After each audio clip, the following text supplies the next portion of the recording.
Saudara Partai Solidaritas Indonesia atau PSI menggelar kongres pada 19 dan 20 Juli untuk mencari ketua umum baru. Presiden Prabowo Subianto dan Presiden ke-7 Republik Indonesia Joko Widodo dijadwalkan akan hadir. Banyak isu dan spekulasi yang beredar di publik terkait dengan masuknya Jokowi ke dalam PSI. Benarkah hal itu dan apakah PSI akan jadi kendaraan baru politik Jokowi? Kami akan membahasnya dengan sejumlah narasumber, diantaranya sudah hadir melalui sambungan daring.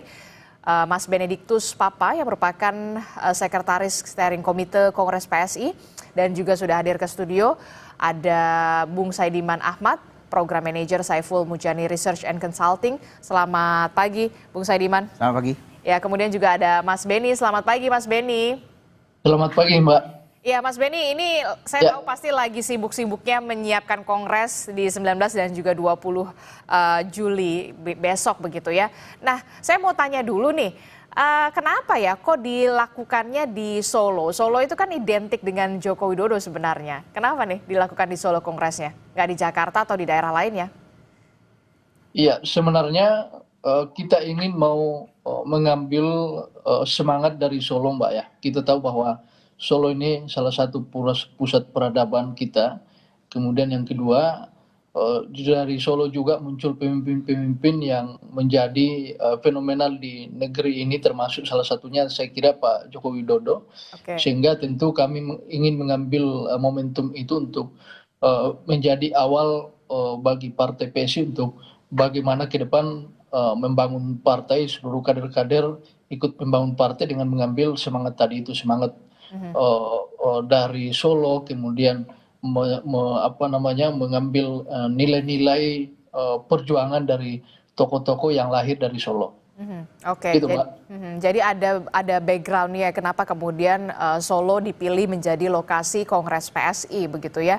Apalagi kayaknya kok tepat banget ya, kebetulan sekali begitu. PSI kan juga mau rebranding ya, benar ya? Logo barunya sudah ada, kemudian bahkan ada ungkapan partai super terbuka. Bagaimana nih ceritanya nih, Mas Beni?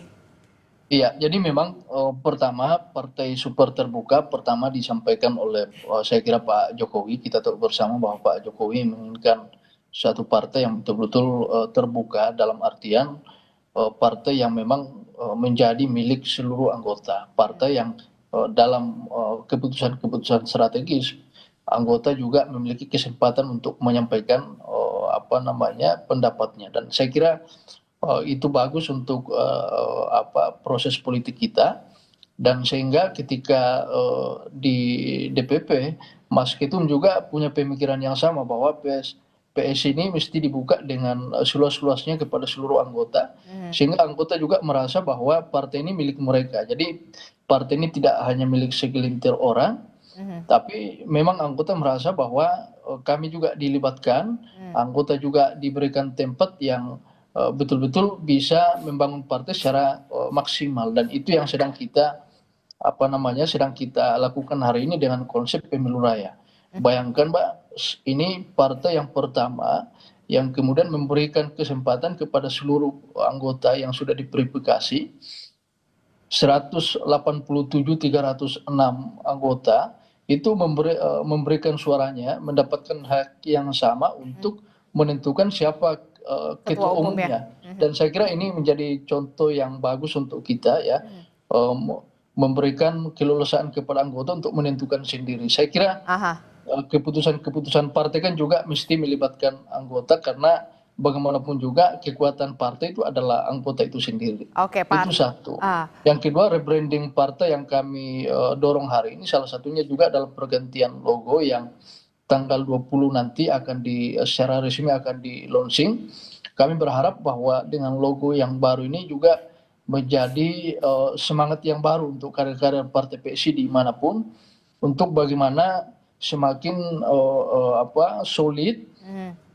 Dan juga ya tentu dengan logo yang baru kami ingin mengambil nilai-nilai di situ, bahwa partai juga mesti dibangun dengan satu kebijaksanaan, satu keluasan yang tentu kita ingin bahwa seluruh kader mengadopsi nilai-nilai itu, yang pada akhirnya nanti kita ingin bahwa partai ini betul-betul bisa menjadi corong ya aspirasi masyarakat yang bisa diandalkan gitu. Oke, ini sudah dilakukan di Solo begitu ya, lahir dari orang-orang besar juga yang di Solo, salah satunya adalah Pak Jokowi, partai super terbuka juga dari Pak Jokowi, ungkapan tersebut termasuk juga soal kalau tidak salah one man one vote itu juga kalau tidak salah juga dari Pak Jokowi. Jadi sudah tinggal menunggu waktu saja ya Pak Jokowi ini berada di dalam naungan PSI atau partai super terbuka. Iya, kalau soal itu kan pertanyaannya kembali ke Pak Jokowi, Mbak. Tapi sekali lagi kami Tapi sadar kan kemarin betul. udah ngasih jaket Iya, kawan ke Pak Jokowi ya rumahnya. tentu kami apapun yang menjadi langkah politik Pak Jokowi, kami tentu akan mendukung secara penuh. Apakah bergabung dengan Partai PSI atau tidak, ya tentu kami akan tetap mendukung pilihan politik Pak Jokowi. Tapi saya kira substansinya bukan di situ. Yang tentu kehadiran Mas Kaisang hari ini di Partai PSI, saya kira itu juga kan sudah mewakili kehadiran Pak Jokowi. Jadi tanpa kehadiran Pak Jokowi di PSI, saya kira sudah ada Mas Kaisang. Tapi sekali lagi bahwa kehadiran Pak Jokowi di PSI pun itu adalah memang kerinduan partai, kerinduan kader partai PSI sejak dulu. Tapi sekali lagi bahwa semua itu dikembalikan kepada Pak Jokowi untuk menentukan langkah-langkah politiknya ke depan. Kami Partai PSI mencoba untuk mengakomodasi semangat yang hari ini diwariskan oleh Pak Jokowi, termasuk dan itu sudah diakomodir oleh PSI ya semuanya ya keinginannya.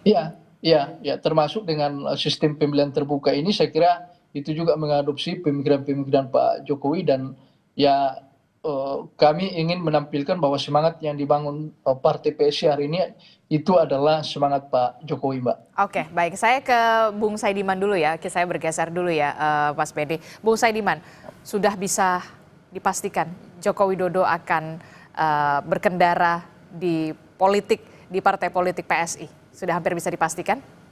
Saya kira semakin dekat ya. Sebetulnya kalau kita lihat dari sejarah sebelumnya, memang keluarga Pak Jokowi ini punya kedekatan khusus dengan Partai Solidaritas Indonesia. Ya kan anaknya ketua umumnya.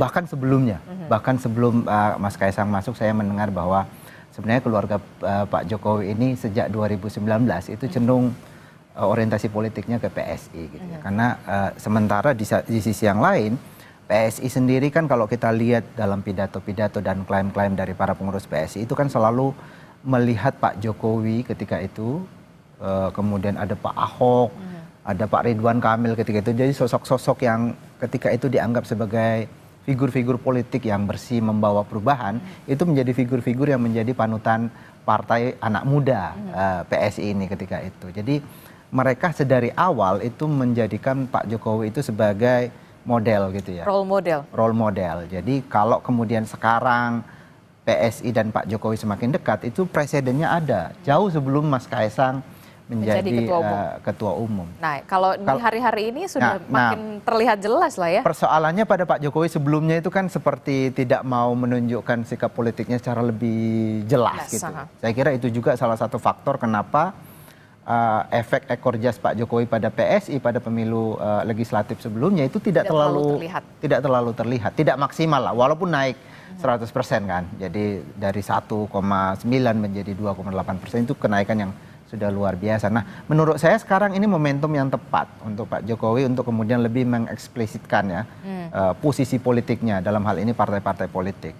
Dan kalau kita lihat sejumlah partai politik kan diisukan dekat dengan Pak Jokowi kan, ada Gerindra, ada Golkar ketika itu. Tetapi saya kira di partai-partai besar itu ada persoalannya masing-masing.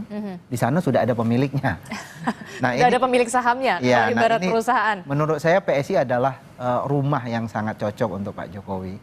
Dan ini momentum yang tepat untuk Pak Jokowi lebih eksplisit. Oke, ini momentum yang tepat kemudian untuk memperjelas sikap politik dari seorang Joko Widodo, dan ini juga bisa menjadi upaya untuk meningkatkan lagi untuk di 2029 agar PSI ini untuk bisa paling tidak masuk parlemen lah gitu ya. Ini jadi salah satu upaya juga. Saya kira ya sejak awal. Jadi Pak, kalau kita lihat pemilu kemarin kan 2024 PSI berusaha sekali mengidentifikasi diri sebagai partainya Pak Jokowi kan. Ya saya kira itu wajar karena Pak Jokowi ketika itu sangat populer, approval ratingnya di atas 70%, bahkan sampai 80%-nya di beberapa bulan menjelang pemilihan umum ketika itu. Jadi wajar kalau ada partai politik yang ingin mengidentifikasi diri sebagai bagian dari kubu politik Pak Jokowi. Nah, kalau kemudian menurut saya kalau Pak Jokowi lebih eksplisit sekarang, walaupun sudah tidak menjadi presiden, tetapi setidaknya masih punya sisa-sisa atau masih punya banyak pendukung lah di tingkat bawah gitu. Relawan-relawan. Relawan-relawan, orang-orang yang puas dengan kinerja Pak Jokowi sebelumnya. Menurut saya kalau Pak Jokowi secara eksplisit ada di partai ini, menurut saya ini akan punya dampak elektoral. Ya, setidaknya ini bisa lebih memperkuat PSI. PSI kan sebenarnya kalau kita lihat dari 2019 ke 2024 itu sudah mengalami perkembangan yang sangat signifikan sebetulnya. Walaupun belum lolos ke parlemen pusat, tapi misalnya kalau kita ukur dari parlemen di daerah gitu kan naiknya sampai 200% itu, dari sekitar 60 kursi DPRD menjadi 180 kursi. Jadi naiknya banyak sekali sebetulnya. Selain itu sekarang mereka juga punya kepala-kepala daerah. Betul. Ada sekitar 29 kepala daerah yang mereka dukung ini lolos kemarin. Jadi dan juga bagian dari pemerintahan, ada di pemerintahan. Jadi sebetulnya PSI secara gradual mengalami penguatan dan menurut saya ke depan apalagi dengan adanya Pak Jokowi saya kira itu akan lebih memperkuat PSI. Jadi pengaruh Joko Widodo ketika berada di dalam satu partai, begitu salah satunya ya ini tadi kita bisa melihat sudah hampir bisa dipastikan Joko Widodo atau PSI menjadi kendaraan politik bagi Joko Widodo, ini bisa punya efek ekor jas yang cukup signifikan untuk bisa mendongkrak PSI untuk bisa masuk parlemen atau paling tidak punya posisi tawar nanti di 2029. Kita tahu presidensial threshold seperti apa, begitu ya. Semua partai politik punya kesempatan yang sama untuk bisa mencalonkan presiden, calon wakil presiden. Ya, betul. Kalau kita lihat tradisi di dalam politik kita, memang ada salah satu tradisi dalam partai politik kita. Partai-partai politik yang besar itu adalah mereka yang punya tokoh karismatik gitu ya. Kita bisa melis hampir semua partai gitu ya. Di PDIP ada Bu Mega, Gerindra ada Pak Prabowo, dulu ada Hanura, ada Pak Wiranto, dan seterusnya. PAN dulu ada Amin Rais di sana. Jadi ada tradisi politik kita di mana partai politik yang bisa berkembang dengan cepat, meraih dukungan yang lebih serius, itu adalah mereka yang punya tokoh-tokoh karismatik. Menurut saya PSI sampai hari ini kan belum. Jadi memang ini momentum yang tepat sekali. Menurut saya ini momentum yang tepat ya. Selain itu ya kalau kita lihat dari kesejarahan tadi memang punya kedekatan gitu ya. Dan sangat penting buat partai seperti PSI untuk punya figur seperti populer Pak Jokowi. Oke, jadi saya kembali mengingat begitu ya, kalau di PDI Perjuangan ada Bu Mega, Bu Mega, kemudian ada Mbak Puan, kemudian di Partai Demokrat ada Pak SBY dan Mas AHY. Apakah mungkin kemudian posisi-posisi ini juga akan punya pola yang sama di PSI begitu ya? Ada Pak Jokowi, ada Kaesang begitu ya. Nah, yang paling menurut saya menurut Anda possible posisi yang ada di PSI untuk ditempati oleh seorang Joko Widodo, Ketua Dewan Pembina atau seperti apa yang paling possible menurut Anda? Bisa saja, tetapi kita mungkin harus melihat juga ADART mereka. Apakah Ketua Dewan Pembina sekarang yang dipegang oleh Jeffrey Giovanni atau siapa begitu, itu bisa digantikan atau tidak? Seingat saya di dalam ADART PSI agak lebih strict soal posisi Dewan Pembina. Tapi di dalam Kongres atau di dalam musyawarah nasional tentu saja semua hal bisa diubah untuk mengakomodir perubahan politik. Oke, saya tanya dulu berarti ke Mas Benny. Mas Benny, ini gimana soal ADART, soal penempatan Ketua Dewan Pembina, aturannya seperti apa? Haruskah kemudian masuk dulu ke dalam Partai Solidaritas Indonesia, punya kartu anggota, atau seperti apa sebenarnya? Dewan Pembina PSI ini bagaimana sebenarnya strukturnya kalau menurut dari PSI sendiri, Mas Benny? Iya, saya kira ini kan Kongres ini kan besok baru pembukaan, Pak. Jadi saya kira segala sesuatu juga akan dibahas dalam Kongres, termasuk bagaimana strategi bagi Partai PSI untuk memastikan bahwa di 2029 ini kita punya persiapan yang matang untuk menyongsong agenda pemilu yang akan datang. Jadi dalam Kongres nanti semua akan dibicarakan, termasuk misalnya terkait dengan beberapa hal yang mungkin akan dirubah. Tapi sekali lagi bahwa kami tidak ingin mendahului forum Kongres. Nanti di Kongres kita akan lihat bagaimana perkembangannya. Tapi terkait dengan Dewan Pembina tadi, saya kira selama ini kan kita tahu bersama bahwa Dewan Pembina itu diisi oleh para pendiri partai PSI. Jadi sampai sekarang juga masih seperti itu. Apakah nanti di Kongres ada perubahan atau tidak? Ya kita tunggu saja nanti di Kongres. Tapi kami tidak ingin berandai-andai. Sekali lagi bahwa kehadiran Pak Jokowi di partai PSI misalnya, kalaupun beliau menentukan sikap politiknya, tentu kami seluruh kader partai PSI membuka pintu selebar-lebarnya, ya, apalagi kalau kita lihat Mbak, ini 1-2 hari ini kader-kader PSI yang datang di Kongres ini datang sowan ke Pak Jokowi semua. Jadi tentu kami ingin sekali lagi mengambil semangat dari Pak Jokowi, apalagi kalau ini beliau berkenan bergabung dengan partai PSI. Tapi apapun itu Mbak, semua dikembalikan kepada Pak Jokowi. Hari ini kami memiliki Mas Kaisang Pangarep yang saya kira menurut kami ini adalah salah satu tokoh potensial yang sangat potensial, punya elektabilitas yang tinggi dan punya jiwa kepemimpinan yang sudah terbukti Mbak. Selama 2 tahun memimpin partai PSI, saya kira Mas Kaisang membuktikan bahwa beliau bisa memberikan kemajuan-kemajuan yang signifikan untuk partai PSI, termasuk dalam agenda pemilu 2024 kemarin, kemudian di pilkada. Saya kira hasilnya sangat signifikan dan semangat inilah juga yang memberikan optimisme bagi seluruh kader PSI bahwa partai kita yang hari ini akan bergerak ke atas, ya, tentu dengan dukungan dari seluruh anggota partai PSI yang hari ini kita libatkan dalam proses pemilu raya. Oke, kenapa saya tanyakan itu karena banyak sekali santer banget begitu ya, santer sekali soal posisi Joko Widodo di Partai Solidaritas Indonesia begitu ya di Kongres ini.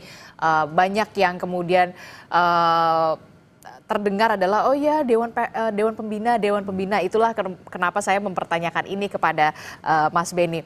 Termasuk juga soal rebranding. Rebranding ini menjadi menarik sekali begitu ya di menjelang Kongres PSI ini ada perubahan logo, ya kan, perubahan logo begitu. Kalau di perusahaan aja rebranding itu kan sesuatu hal yang punya arti yang penting begitu ya. Nah kalau dari PSI sendiri untuk rebranding tidak hanya soal logo tapi juga nanti soal kepengurusan begitu ya, one man one vote begitu. Nah ini seperti apa soal rebranding ini sendiri nantinya? Apa yang bisa diharapkan? Saya kira rebranding termasuk dalam perubahan logo. Nanti tanggal 20 kami akan umumkan di depan Bapak Presiden karena per hari ini Bapak Presiden sudah confirm untuk hadir di tanggal 20. Kami ingin memberikan kepada seluruh yang hadir di Kongres, kami ingin memperlihatkan bahwa Partai PSI akan ada rebranding ya, termasuk logo. Tentu ini tidak hanya secara simbolis Mbak ya, tapi sekali lagi bahwa kami ingin mengambil secara substansi dari perubahan logo, bahwa ini adalah perubahan yang ingin mendekatkan Partai PSI dengan perkembangan zaman. Kita ingin lebih relevan lagi, dan sekali lagi bahwa per hari ini sejak ada rencana untuk perubahan logo, ini kader-kader kita juga sangat gembira menerima kabar ini. Jadi kami melihat bahwa ini adalah momentum yang tepat. Sekali lagi bahwa tujuannya adalah untuk bagaimana ke depan Partai PSI bisa lebih kuat lagi, tentu dalam hal untuk mengawal perjuangan-perjuangan dari masyarakat itu sendiri dan menjadi kekuatan dalam konsolidasi organisasi yang akan datang. Oke, soal rebranding ini cukup menarik begitu ya, tidak hanya soal logo tapi mungkin nanti ada soal kepengurusan juga, atau mungkin kemudian dengan masuknya Pak Jokowi ini juga menjadi rebranding baru juga bagi Partai Solidaritas Indonesia. Nanti kita akan tanyakan itu ke Bung Saidiman, apa dampak yang bisa diraih oleh seorang atau oleh partai politik PSI begitu ya untuk rebranding ini, termasuk juga soal kok kayaknya baru pertama kali ya Pak Jokowi mengenakan jaket partai politik, apa itu tandanya? Tapi jangan dijawab dulu Bung Saidiman, tetaplah bersama kami akan segera kembali di Sapa Indonesia Pagi.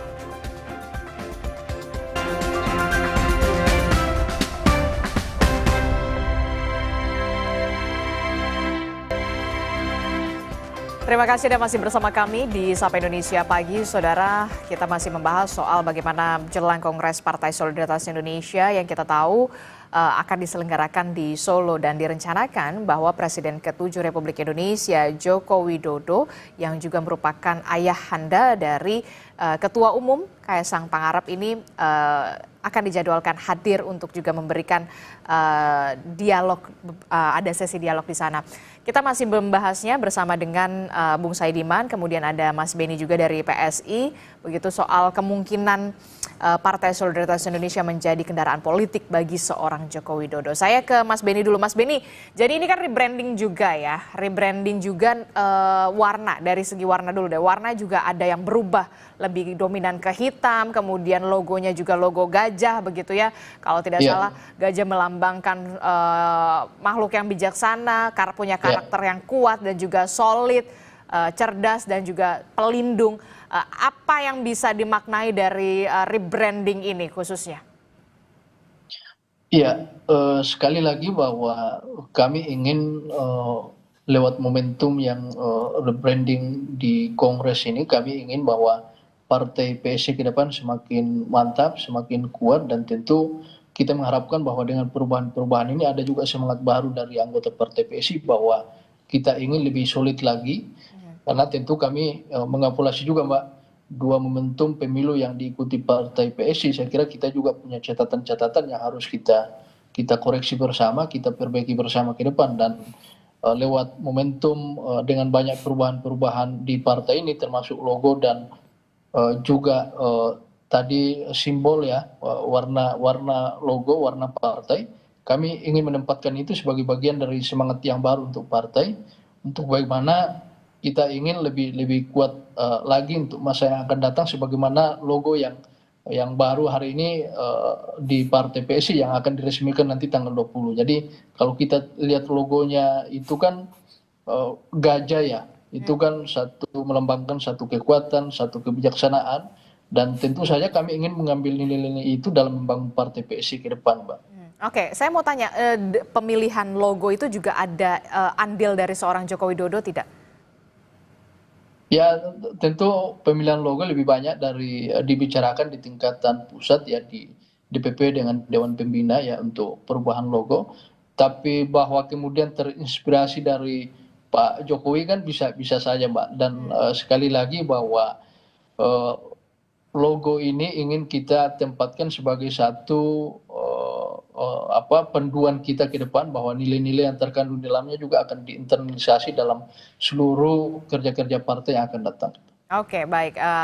Logo baru, kemudian juga lebih dominan ke hitam begitu ya. Tapi saya juga akan menyapa dulu nih rekan saya, jurnalis Kompas TV dari Solo begitu ya, yang sudah bersiap untuk memberikan laporan soal persiapan Kongres PSI di Solo, Jawa Tengah. Kita tanyakan kepada jurnalis Kompas TV, sudah ada Widi Nugroho. Selamat pagi Widi. Widi, jadi bisa dijelaskan kepada kami semua apa agenda yang digelar hari ini dan puncaknya ini di hari Sabtu dan juga Minggu. Benarkah demikian, Widi? Ya, Adisti dan saudara, selamat pagi. Saat ini saya berada di tempat di belakang saya ini adalah venue yang akan digunakan untuk Kongres PSI pada hari Sabtu besok. Ada dua tempat. Yang pertama di Geraha Sabah, yang kedua adalah di Edutorium UMS.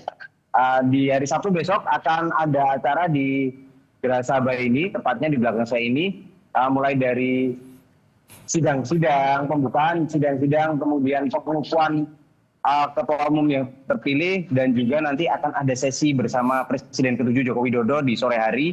Dan menurut informasi yang kami terima, acara tersebut kecuali persidangan terbuka untuk media. Jadi nanti kami akan bisa mengupdate apa saja kegiatan-kegiatan yang dilakukan pada saat Kongres di Geraha Sabah pada hari Sabtu besok. Dan persiapan, kemarin kami sempat mewawancarai PLT Ketua Umum PSI yang di Budiman, bahwa persiapan sudah nyaris 100%, artinya sudah siap semua, mulai dari tempat dan juga tentang acara-acara yang disiapkan oleh panitia sendiri. Dan jika kita bertanya soal e-voting atau sistem pemilihan yang dipakai oleh PSI dalam memilih ketua umum, kemarin kami mendapatkan informasi bahwa sudah ada lebih dari 120.000 suara yang masuk dengan nama Kaisang Pangarep masih unggul dalam e-voting tersebut.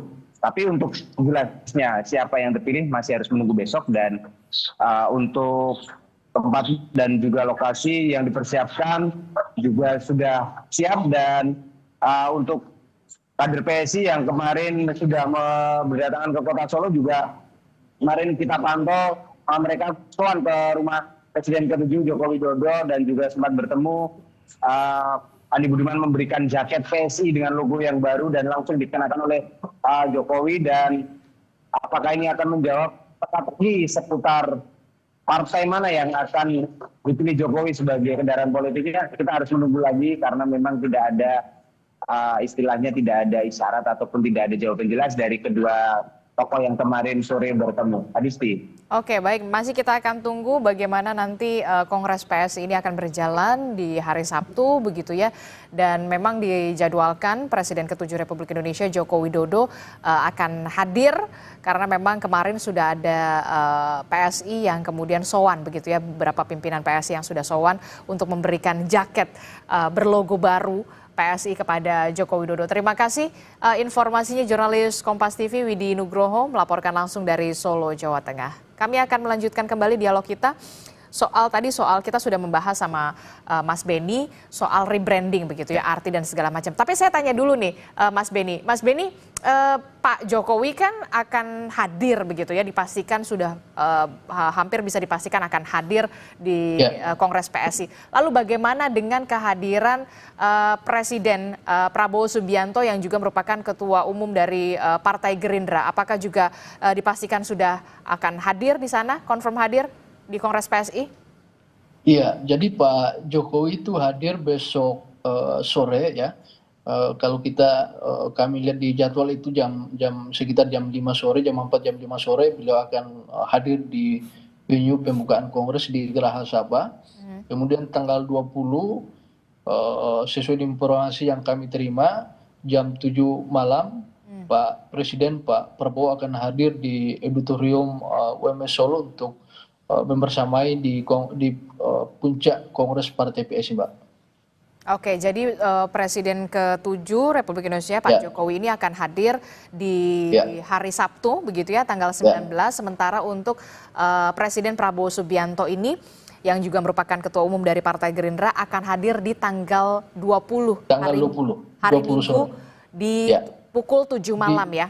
7 malam, dan sesuai informasi yang kami terima terbaru ya, Mas Wapres juga kemungkinan besar akan hadir di penutupan kongres tersebut. Jadi saya kira ini salah satu kebanggaan tersendiri untuk Partai PSI.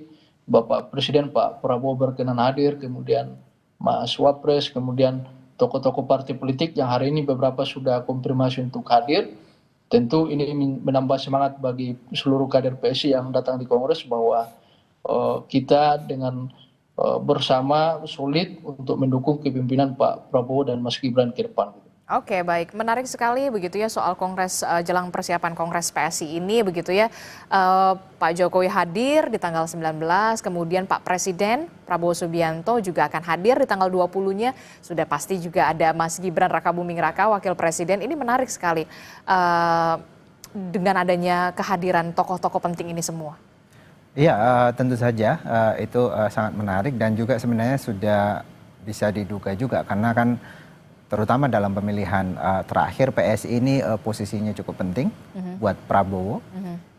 Bergabungnya PSI mendukung Prabowo itu seperti menandakan pembalikan konstelasi politik di mana PSI sebelumnya itu sangat kritis, menjadi partai yang paling kritis sama Pak Prabowo. Jadi bergabungnya partai ini ke sana itu kemudian sedikit banyak yang mengubah image Pak Prabowo, terutama di kalangan mereka yang sebelumnya sangat kritis. Karena itu saya kira PSI cukup banyak menyumbang kesan atau rebranding Pak Prabowo juga ketika itu, dari yang sebelumnya sangat keras menjadi lebih lembut, menjadi lebih bersahabat dengan semua dan seterusnya. Jadi penting untuk kehadiran Pak Prabowo di sana dan tokoh-tokoh yang lain. Tapi bagi PSI saya kira ini juga menunjukkan bahwa saya kira PSI sekarang agak sudah berbeda dengan beberapa tahun yang lalu. PSI sekarang menduduki posisi yang cukup penting.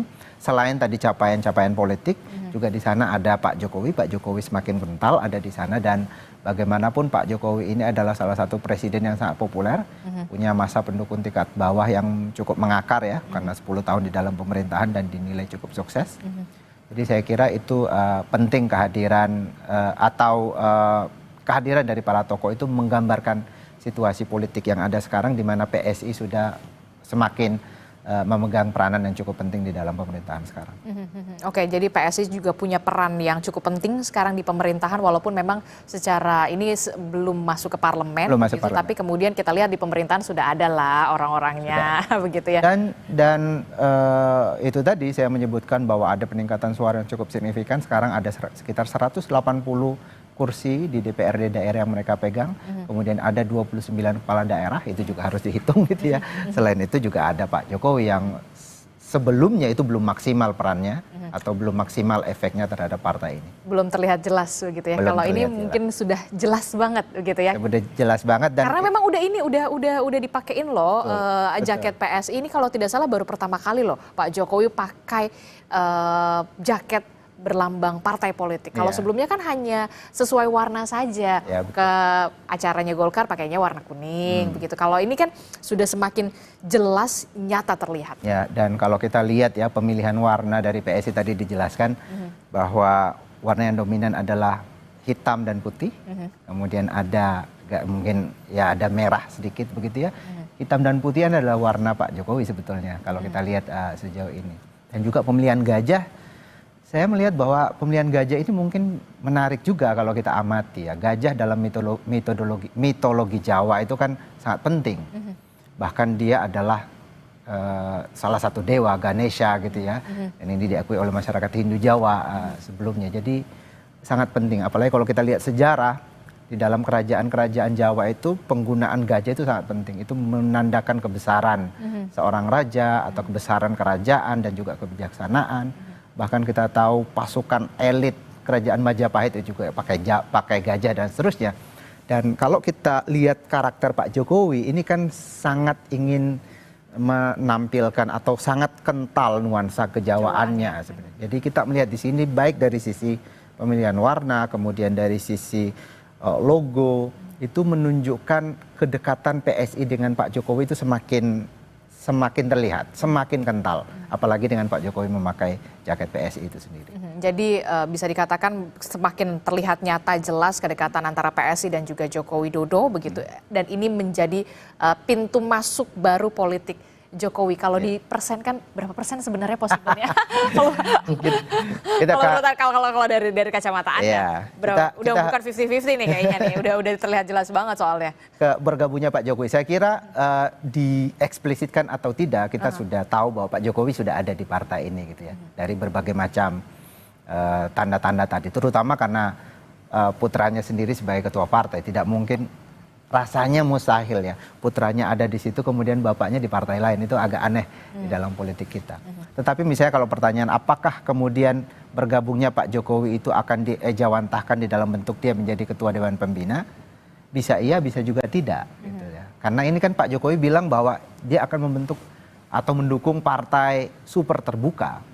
Artinya super terbuka itu kalau kemudian dia meniru apa yang terjadi di partai lain, di mana ketua Dewan Pembinanya si bapak atau si ibu, kemudian ketua umumnya anak gitu ya, ada posisi semacam itu, artinya partai ini akan kembali menjadi partai keluarga gitu. Nah, seperti itu dengan partai-partai lain, tidak cukup terbuka, bahkan jauh dari super terbuka kalau posisinya semacam itu. Nah itu kalau patternnya seperti itu, itu yang ingin kemudian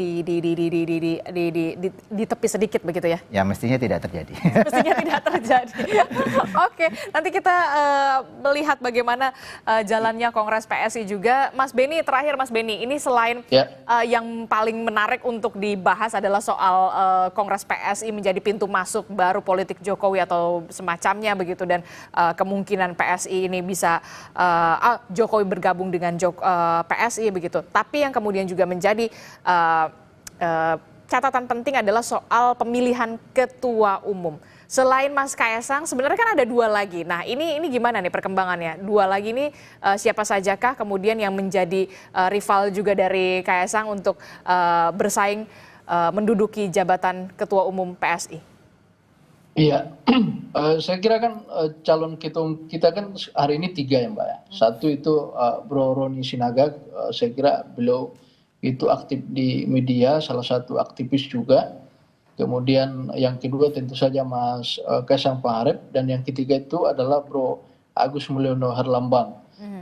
Dengan background santri, beliau adalah mantan aktivis di organisasi mahasiswa berlatar belakang NU. Saya kira sebenarnya ketiga kandidat ini punya punya gestuk yang berbeda-beda ya, punya latar belakang yang berbeda-beda. Tentu itu bisa menjadi kekuatan yang berbeda-beda juga, dan saya kira kalau kemarin kami lihat di angka 120.000 suara yang masuk, kedua orang ini juga sangat kompetitif ya. Jadi memang Mas Kaesang memimpin dari perolehan suara, apalagi kita tahu bahwa basis suara Mas Kaesang itu kan relatif kebanyakan di Jawa ya. Ada di Jakarta, kemudian Jawa Tengah dan Jawa Timur, kemudian di Sulawesi dan Kalimantan. Tapi juga Bro Ron sama Mas Agus itu juga bisa mencuri suara-suara yang ada di basis-basis Mas Kaesang, termasuk di Jawa Timur, kemudian di Jogja. Jadi kita melihat bahwa memang ini memiliki animo yang luar biasa dari pemilih kita, dari 187 DPT yang kita umumkan. Dan 2 caketum yang lain, Bro Ron dan Mas Agus, sampai hari ini juga bersengketa di posisi kedua ya. Jadi memang kita masih tunggu sampai malam nanti siapa yang betul-betul unggul sampai di detik-detik terakhir. Tapi sekali lagi bahwa semua masih berubah karena suara juga yang belum masuk, masih kalau kita hitungan full berarti masih ada sekitar 60.300 lebih yang belum memilih, dan saya kira hari ini bisa dikatakan bahwa ini adalah hari terakhir untuk pemilihan, dan saya pikir semua yang belum memilih akan menentukan pilihannya hari ini, dan itu akan menentukan akan merubah konstelasi siapa yang akan memenangkan calon ketua umum nantinya. Oke, kita akan lihat siapa yang paling berpeluang menjadi ketua umum PSI, walaupun kita juga sudah tahu begitu sebenarnya begitu. Tapi ya dengan adanya e-voting ini begitu ya, menjadikan keterbukaan begitu sesuai dengan inisiasi juga dari Pak Jokowi begitu untuk menjadi partai super terbuka. Kita akan tunggu bagaimana jalannya Kongres PSI. Terima kasih Mas Beni dari Partai Solidaritas Indonesia sudah bergabung bersama kami. Kemudian ada Bung Saiman dari SMRC sudah bergabung bersama kami. Selamat pagi Bapak-bapak, sehat selalu. Assalamualaikum warahmatullahi wabarakatuh.